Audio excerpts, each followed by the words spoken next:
And welcome to BPSC corner. Friends, आज के इस वीडियो में हम पीआरटी के लिए जो है जीके और जीएस के सवालों को सॉल्व करने जा रहे हैं। तो फ्रेंड्स, जितने सारे स्टूडेंट इस बार बीपीएससी फेज़ 3 में जो है आप प्राइमरी टीचर के लिए एग्ज़ाम देने जा रहे हैं, उन सभी के लिए काफ़ी महत्वपूर्ण वीडियो होने वाला है।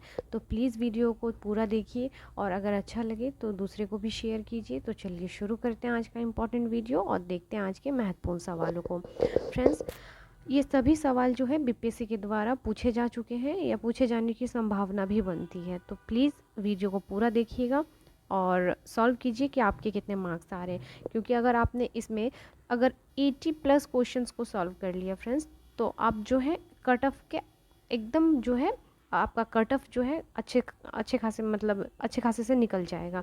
इसलिए टेंशन वाली कोई बात नहीं है।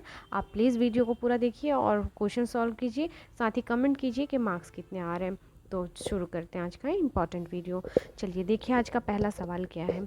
सवाल दिया है आपको सुमेल करना है। एक तरफ सूची 1 दिया गया है और दूसरी तरफ सूची 2 को दिया गया है।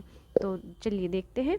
जो बाल विवाह था फ्रेंड्स, इसको ख़त्म किया गया था एमजी रनाडे के द्वारा। तो एक का क्या हो जाएगा, 3 हो जाएगा।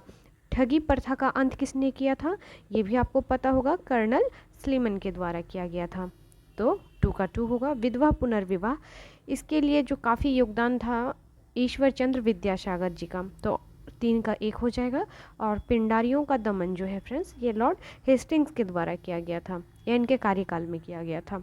तो अगर आप देखेंगे तो इसका जो ऑप्शन ए है 3 2 1 4, ये बिल्कुल सही लग रहा है। तो ऑप्शन ए हो जाएगा इसका राइट आंसर। प्लीज़ फ्रेंड्स, आप भी क्वेश्चन सॉल्व कीजिए। टाइम काफ़ी कम है और जितने ज़्यादा आप सवाल सॉल्व करेंगे उतना ही अच्छा आपका आने वाला जो है एग्ज़ाम होगा, क्योंकि जितने सारे प्रैक्टिस सेट आप किए रहेंगे एग्जामिनेशन हॉल में, काफ़ी जो है आपको कम प्रॉब्लम फेस करना पड़ेगा। चलिए अगला सवाल। गांधी जी के साथ नमक सत्याग्रह का नेतृत्व किसने किया था, आपको यह बताना है। तो इसका नेतृत्व किया गया था आपका किसके द्वारा, तो सरोजनी नायडू के द्वारा। तो ऑप्शन सी हो जाएगा इसका राइट आंसर। याद रखिएगा ये आंदोलन शुरू कब हुआ था, तो 6 अप्रैल 1930 को। 6 अप्रैल 1930 ईस्वी को जो है गांधी जी के द्वारा इस सत्याग्रह का नेतृत्व सरोजनी नायडू ने किया था, याद रखिएगा। और नमक सत्याग्रह से ही सविनय अवज्ञा आंदोलन प्रारंभ हुआ था, जो कि 1934 तक चलाया गया था। चलिए आगे देखेंगे हम अगले सवाल को। फटाफट क्वेश्चंस को सॉल्व करते हैं, क्योंकि काफ़ी इंपॉर्टेंट सवाल है और जिससे जो है आप ज़्यादा से ज़्यादा सवाल को सॉल्व कर पाएंगे, क्योंकि अभी बहुत अच्छे से डिटेल करना समय आपके पास भी कम है, हमारे पास भी कम रहता है। तो बस क्वेश्चंस को सॉल्व करते चलते हैं। अगला सवाल है, निम्न में से किस भारतीय राष्ट्रीय कांग्रेस के अधिवेशन में जवाहरलाल नेहरू ने समाजवाद को भारत की समस्याओं को हल करने की कुंजी बताया। तो यह जो है किस अधिवेशन में जवाहरलाल नेहरू जी ने समाजवाद को भारत की समस्याओं को हल करने की कुंजी बताया था, तो यह बताया गया था आपका ऑप्शन बी, लखनऊ अधिवेशन में। तो ऑप्शन क्या हो जाएगा, बी हो जाएगा इसका राइट आंसर। अगला सवाल है आपका, पूना पैक्ट किस किसके मध्य हुआ था। काफ़ी इंपॉर्टेंट यह जो है समझौता है और आई होप सभी को आंसर पता होगा, लेकिन आप प्लीज़ कमेंट करके बताएं कि हुआ कब था, एग्जैक्ट डेट बताएं कि कौन से वर्ष हुआ था। चलिए तो जान लेते हैं इसका आंसर क्या होगा। तो पूना पैक्ट जो हुआ था फ्रेंड्स, यह हुआ था आपका अंबेडकर और गांधी के बीच में। तो ऑप्शन सी हो जाएगा इसका राइट आंसर। चलिए मैं बता देती हूँ, 24 सितंबर 1932 को जो है यह पूना पैक्ट हुआ था। 24 सितंबर 1932 को पूना पैक्ट के द्वारा क्या हुआ था, तो हिंदू दलितों के लिए अलग निर्वाचन देने की व्यवस्था को जो है रद्द कर दिया गया था, याद रखिएगा इसका राइट आंसर। चलिए नेक्स्ट देख लेते हैं क्वेश्चन नंबर 55 को। प्लासी के युद्ध में सिराजुद्दौला के साथ किसने विश्वासघात किया था। तो प्लासी के युद्ध में किसने सिराजुद्दौला के साथ जो है विश्वासघात किया था, तो ये जो थे इनके सेनापति मीर जाफ़र। कौन थे, मीर जाफ़र। तो ऑप्शन ए हो जाएगा इसका राइट आंसर। प्लासी का युद्ध हुआ कब था फ्रेंड्स, कई बार डेट पूछता है बीपीएससी, आप प्रीवियस ईयर के क्वेश्चंस को देखेंगे तो डेट पूछता है, तो याद रखिएगा 23 जून सन 1757 ईस्वी में जो है आपका प्लासी का युद्ध हुआ था। यह जो है कंपनी के सेनापति जो थे रॉबर्ट क्लाइव एवं बंगाल के नवाब सिराजुद्दौला के बीच हुआ था, जिसमें जो है नवाब अपने सेनापति मीर जाफ़र की धोखाधड़ी के कारण जो है यह युद्ध हार गए थे। तो याद रखिएगा, काफ़ी इंपॉर्टेंट है। चलिए आगे देखेंगे हम अगले सवाल को। बिहार में परमानेंट सेटलमेंट लागू करने का कारण क्या था, आपको यह बताना है। तो बिहार में परमानेंट सेटलमेंट लागू करने का जो कारण था, यह जमींदारों के लिए वंश परंपरागत अधिकारों को स्वेच्छा से हस्तांतरित करने का अधिकार था।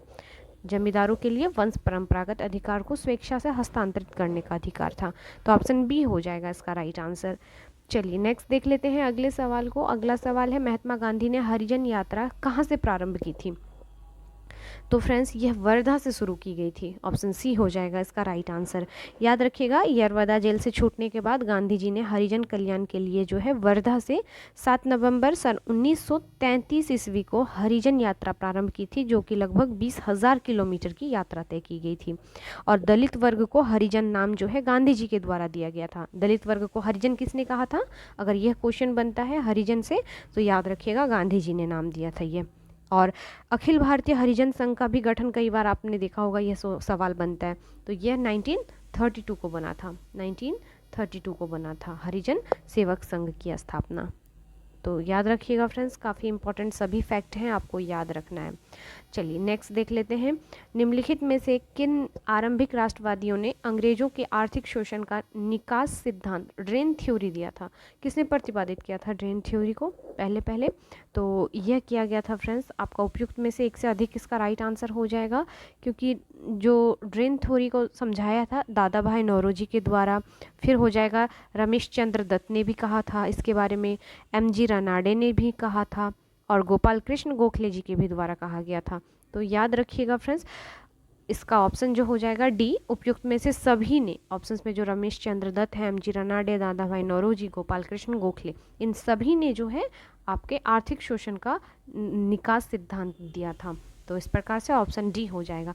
लेकिन अगर यह सवाल पूछता है कि सर्वप्रथम किसने कहा था, तो तब आप आंसर कीजिएगा दादा भाई नौरोजी ने 1868 ईस्वी में जो है धन के निष्कासन का सिद्धांत दिया था। याद रखिएगा फ्रेंड्स, सबसे पहले।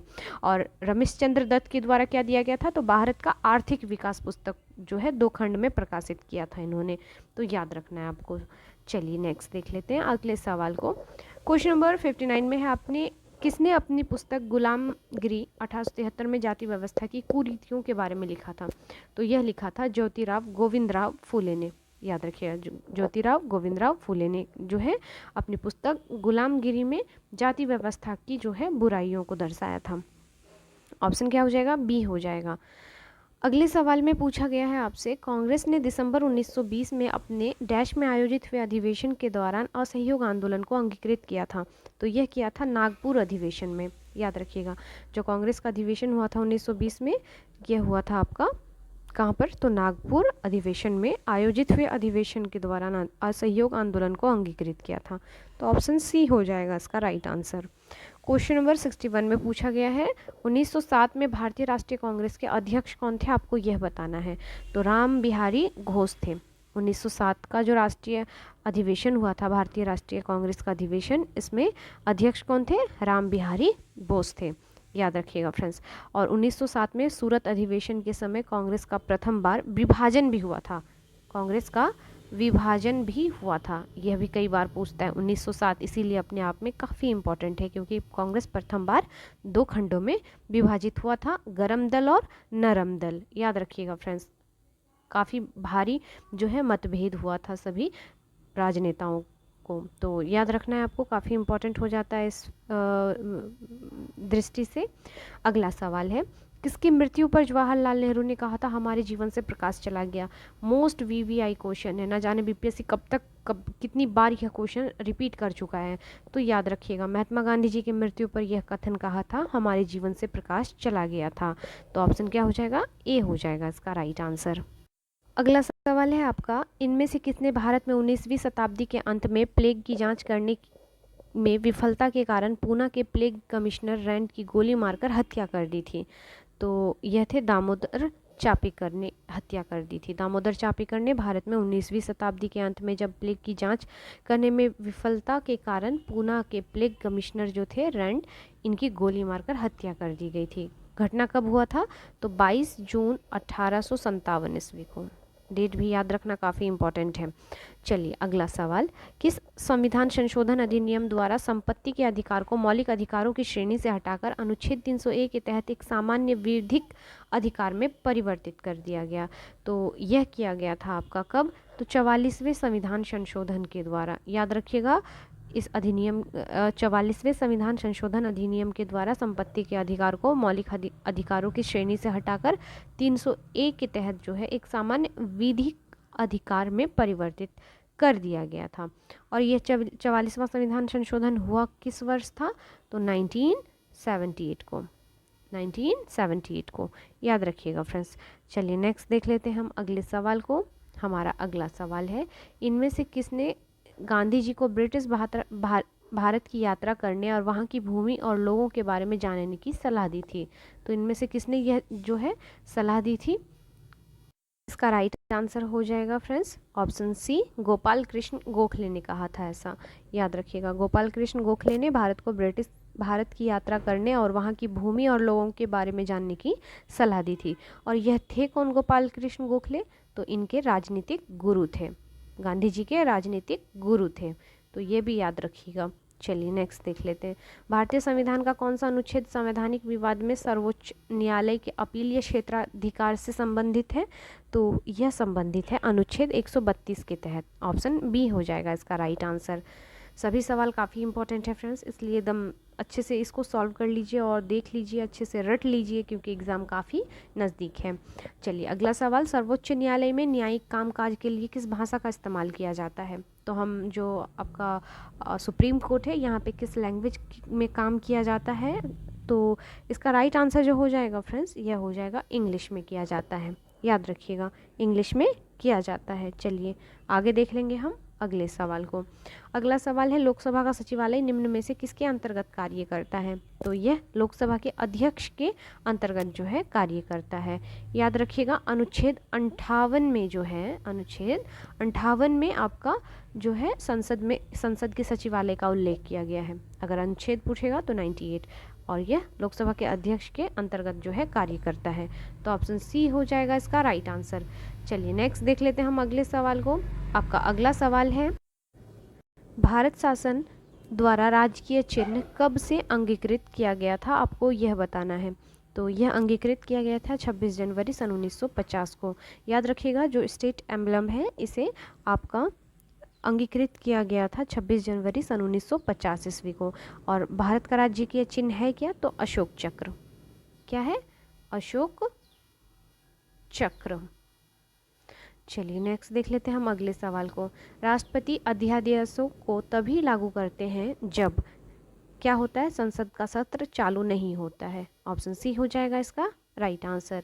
अगला सवाल, राज्यपाल का वेतन किस कोष से आता है? आपको यह बताना है। तो राज्यपाल का जो वेतन है यह आता है संचित निधि से, भारत की संचित निधि से। याद रखना है फ्रेंड्स, काफ़ी इंपॉर्टेंट, ये सभी जो है इंपॉर्टेंट है और क्वेश्चन है। और राज्यपाल पद का सृजन अनुच्छेद 153 के तहत जो है आपके संविधान में किया गया है। 153 में इसका राज्यपाल का जो है वर्णन किया गया है। चलिए नेक्स्ट देख लेते हैं अब अगले सवाल को। अगला सवाल है आपका, संविधान के किस अनुच्छेद के अंतर्गत धन विधेयक को परिभाषित किया गया है? सभी को पता होगा इसका आंसर, अनुच्छेद 110 के तहत धन विधेयक को जो है परिभाषित किया गया है।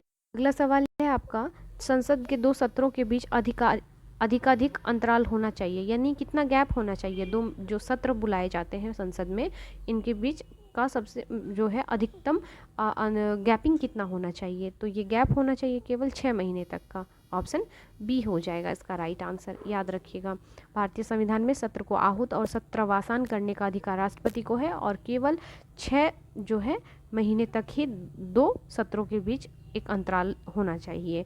तो ऑप्शन जो है बी आपका राइट आंसर हो जाएगा। अगले सवाल को देखेंगे।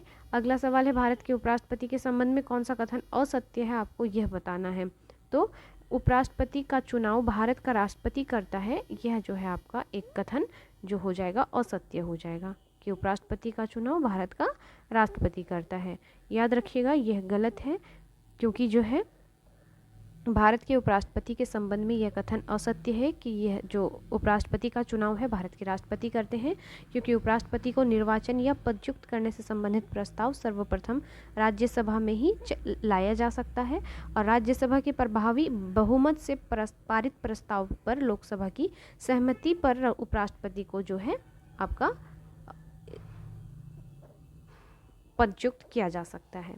तो याद रखिएगा फ्रेंड्स, ऑप्शन सी हो जाएगा इसका राइट आंसर। चलिए नेक्स्ट देख लेते हैं। सिक्किम भारत का एक राज्य बनाया गया था। कब बनाया गया था? तो यह 36वें संविधान संशोधन अधिनियम में किया गया था। याद रखिएगा 16 मई 1975 को सिक्किम भारत का पूर्ण 22वां राज्य बना था। 22वां राज्य बना था।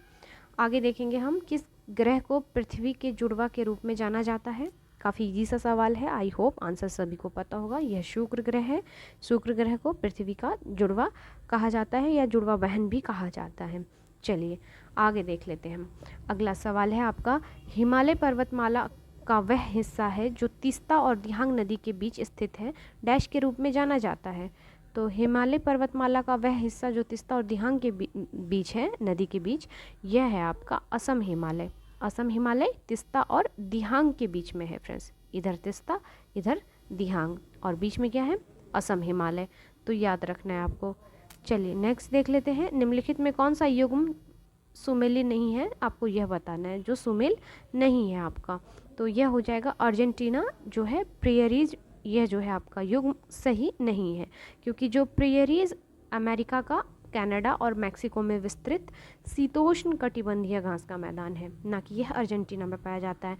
बात कर ले अर्जेंटीना की, तो यहाँ पर पम्पास पाया जाता है, पम्पास पाया जाता है फ्रेंड्स। तो ये भी याद रखिएगा। चलिए नेक्स्ट देख लेते हैं अगले सवाल को। अगला सवाल है आपका, निम्नलिखित में कौन सा पर्वतीय दर्रा भारत, चीन और म्यांमार की त्रिसंधि का निर्माण करता है? तो त्रिसंधि का निर्माण कौन करता है? तो यह करता है दीफू। याद रखिएगा नाम, दीफू पर्वतीय दर्रा भारत, चीन और म्यांमार की त्रिसंधि का निर्माण करता है। दीफू दर्रा अरुणाचल प्रदेश में जो है अवस्थित है। कहाँ पर? अरुणाचल प्रदेश में। नेक्स्ट देख लेते हैं अगले सवाल को। हिमाचल प्रदेश में स्थिति लाहुल और स्पीति घाटियाँ कुल्लू घाटी से डैश के द्वारा जुड़ी हुई हैं। तो किससे जुड़ी हुई हैं? जो आपकी लाहुल और स्पीति घाटियाँ हैं, कुल्लू घाटी से किसके द्वारा जुड़ी हुई है? कौन से दर्रे से? तो यह रोहतांग दर्रे से जुड़ी हुई है। याद रखिएगा फ्रेंड्स। नेक्स्ट देख लेते हैं, इनमें से किस भारतीय राज्य का क्षेत्रफल न्यूनतम है? न्यूनतम है बताना है।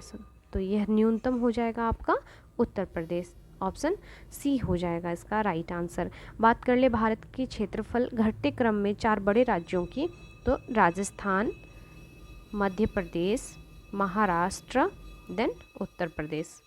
तो याद रखिएगा फ्रेंड्स। चलिए नेक्स्ट देख लेते हैं। निम्नलिखित में से कौन सा कथन सही नहीं है? आपको यह बताना है।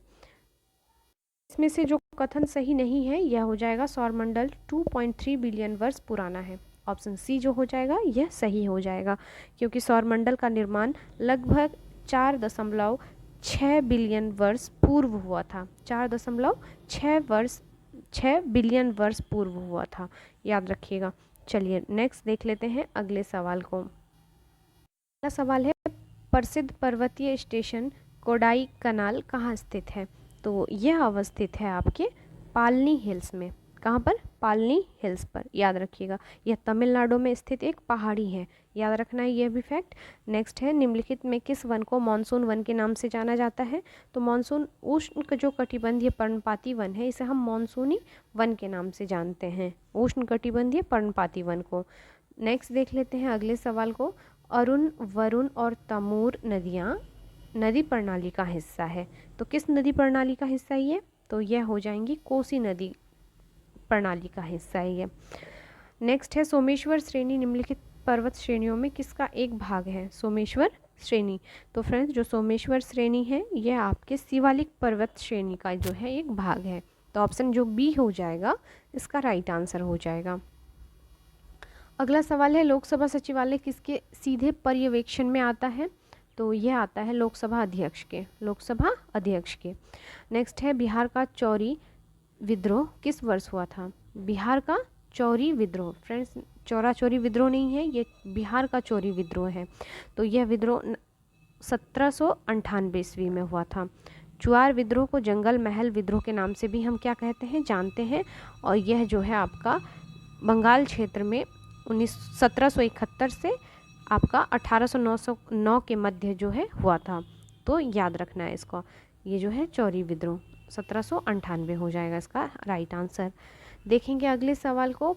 पंचायतों की वित्तीय स्थिति की समीक्षा के लिए राज्य सरकार प्रत्येक 5 वर्षों में क्या गठित करती है? तो वित्त आयोग का गठन किया जाता है वित्तीय स्थिति की समीक्षा के लिए।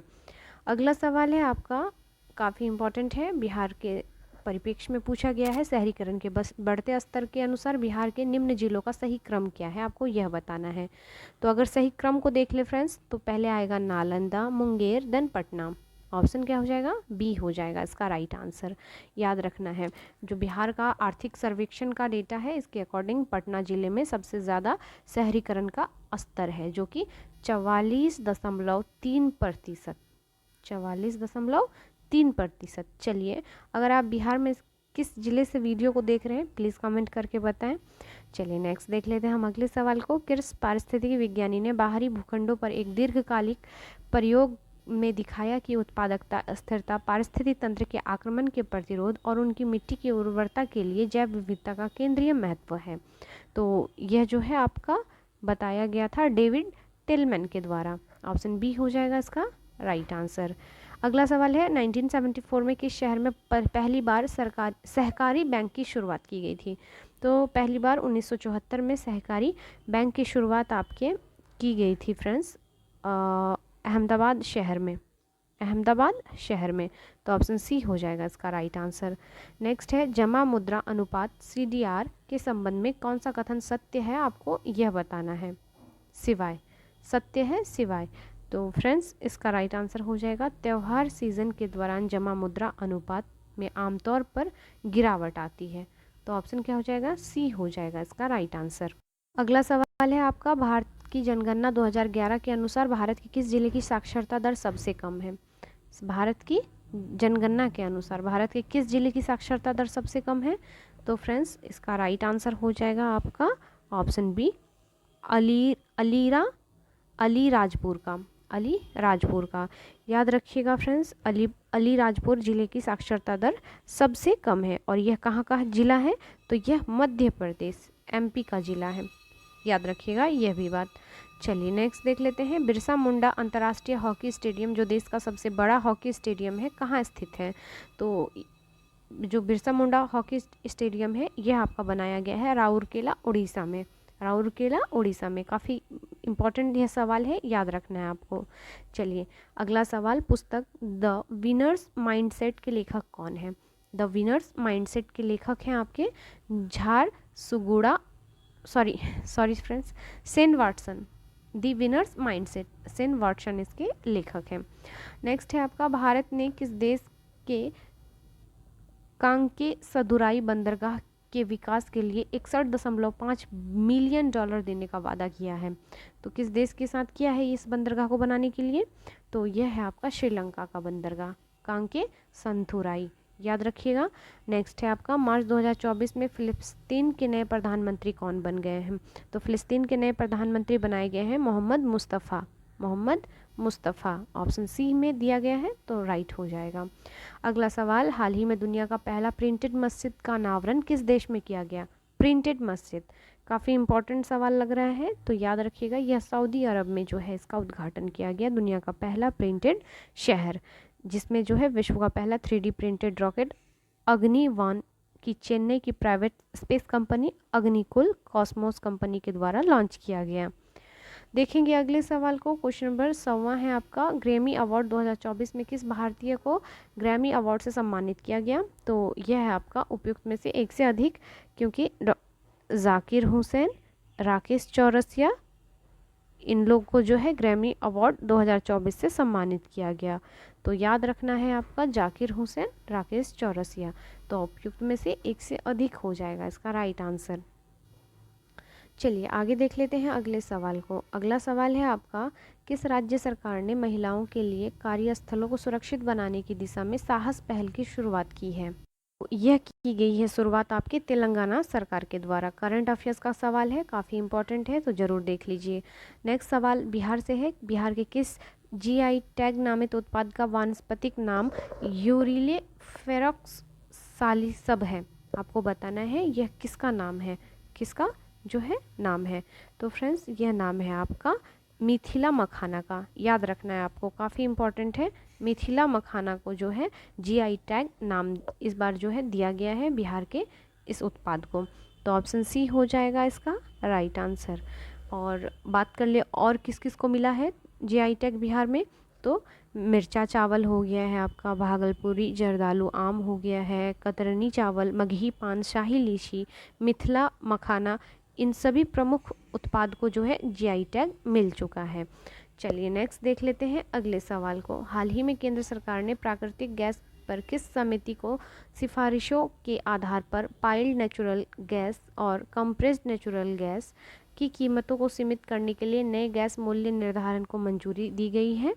तो यह किया गया है आपका किरीट पारिक समिति का जो है एक बनाया गया है, गठन किया गया है।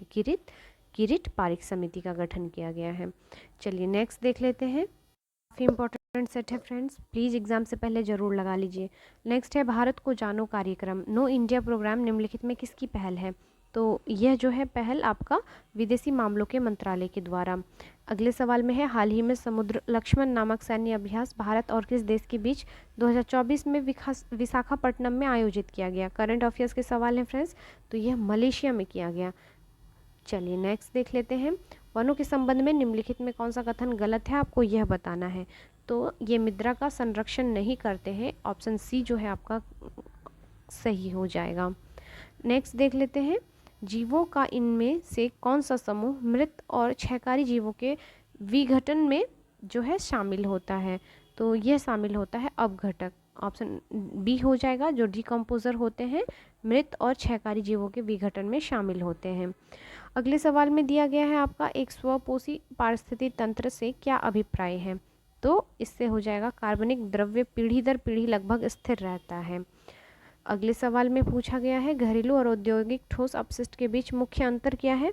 तो यह अंतर है आपका घरेलू ठोस अपशिष्ट संरचना में विषम होते हैं। अगले सवाल में है निम्नलिखित में कौन सा कथन गलत है? अब आप ऑप्शंस पढ़ने पर आप पाएंगे जो कथन गलत है इसमें, प्राकृतिक संसाधनों का संधारणीय प्रबंधन एक आसान कार्य है, यह कथन जो है आपका गलत है। तो ऑप्शन सी हो जाएगा इसका राइट आंसर। चलिए आगे देखेंगे हम अगले सवाल को। निम्नलिखित में कौन सा वन्यजीव अभयारण्य गोवा में स्थित है? गोवा में जो अवस्थित है फ्रेंड्स, यह हो जाएगा भगवान महावीर वन्यजीव अभयारण्य, याद रखिएगा भगवान महावीर वन्यजीव अभयारण्य। चलिए और नेक्स्ट देख लेते हैं हम अगले सवाल को। अगला सवाल है आपका विज्ञान की वह शाखा कौन सा है जिसका उद्देश्य मानव जनसंख्या की आनुवांशिक गुणवत्ता में सुधार करना है? तो यह हो जाएगा यूजेनिक्स, ऑप्शन सी जो हो जाएगा इसका राइट आंसर हो जाएगा। अगले सवाल में है ऑक्सीजन के अभाव में अवायवीय जीवाणुओं द्वारा पानी के नीचे मौजूद वनस्पति सामग्री के अपघटन से पृथ्वी के नीचे कौन सा जीवाश्म ईंधन बनता है? तो यह बनता है आपका प्राकृतिक गैस, ऑप्शन बी हो जाएगा इसका राइट आंसर। नेक्स्ट में है आपका इनमें से कौन सा एक सेप्रोट्रॉफ है, आपको यह बताना है। तो जो सेप्रोट्रॉफ है यह कुकुरमुत्ता यानी मशरूम हो जाएगा फ्रेंड्स, इसका हिंदी में नाम कुकुरमुत्ता है। चलिए नेक्स्ट है पौधों का सार्वभौमिक प्रकृति ऑक्सिन कौन सा है, आपको यह बताना है। तो पौधों का जो सार्वभौमिक प्राकृतिक ऑक्सिन है यह हो जाएगा आपका IAA, ऑप्शन क्या हो जाएगा सी हो जाएगा। फुल फॉर्म जान लेते हैं इंडोल एसिटिक एसिड। चलिए नेक्स्ट है निम्नलिखित में कौन सा युग्म सुमेल नहीं है, आपको यह बताना है। तो बुक्सा बिहार हो जाएगा, यह जो है आरक्षित क्षेत्र है, बाघा आरक्षित क्षेत्र, यह आपका गलत है। तो ऑप्शन ए हो जाएगा इसका राइट आंसर। याद रखिएगा यह पश्चिम बंगाल में अवस्थित है बुक्सा। चलिए नेक्स्ट देख लेते हैं हम अगले सवाल को। रात के समय आवासीय क्षेत्र में शोर का अनुपात स्तर क्या है? तो रात के समय जो आवासीय क्षेत्र का शोर का अनुपात होता है यह 45 डेसिबल होता है। तो ऑप्शन ए हो जाएगा इसका राइट आंसर। अगले सवाल में है एवोल्यूशन के सबसे अधिक ठोस प्रमाण किस में मिलते हैं, किससे मिलते हैं?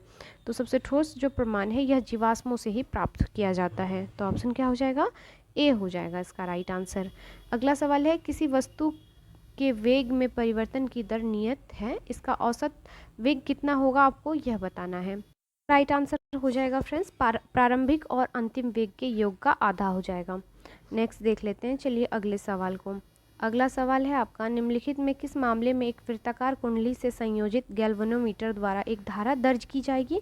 तो यह जो है आपका उपयुक्त में से एक से अधिक इसका राइट आंसर हो जाएगा। चलिए नेक्स्ट देख लेते हैं अगले सवाल को। अवरक्त किरणों के तरंगदैर्घ्य की कोटि है क्या होती है? तो क्या होती है? तो यह हो जाएगा आपका option C 10,000 angstrom. Option A हो जाएगा इसका राइट आंसर। चलिए नेक्स्ट देख लेते हैं अगले सवाल को। प्रकाश आँख में किससे होकर प्रवेश करती है? प्रकाश जो है आँख में किससे होकर प्रवेश करती है? तो यह कॉर्निया से होकर प्रवेश करती है। तो ऑप्शन सी हो जाएगा इसका राइट आंसर। अगला सवाल काफ़ी इंपॉर्टेंट है, निम्नलिखित में कौन सा आर्किमिडीज के सिद्धांत पर आधारित नहीं है, आपको यह बताना है। तो जो सिद्धांत आर्किमिडीज के अकॉर्डिंग नहीं है, हवाई जहाज के पंखों के डिज़ाइनिंग। तो ऑप्शन बी हो जाएगा इसका राइट आंसर। हवाई जहाज के पंखों की डिज़ाइनिंग बर्नौली के सिद्धांत के अकॉर्डिंग है, बर्नौली के सिद्धांत के अकॉर्डिंग है, याद रखिएगा। चलिए आगे देख लेते हैं, यांत्रिक तरंगे किससे गमन करती हैं? तो यांत्रिक तरंगे जो है सिर्फ जो है यह निर्वात में गमन नहीं करती हैं और माध्यम में गमन करती हैं। तो ऑप्शन क्या हो जाएगा? सिर्फ माध्यम में, निर्वात में नहीं। तो ऑप्शन सी हो जाएगा इसका राइट आंसर। अगले सवाल में है, किसी तत्व के समस्थानिक की द्रव्यमान संख्या 258 है, यदि इसके नाभिक में 189 न्यूट्रॉन है तो इसको परमाणु संख्या कितनी होगी, आपको यह बताना है। तो फ्रेंड्स 109.0 हो जाएगा।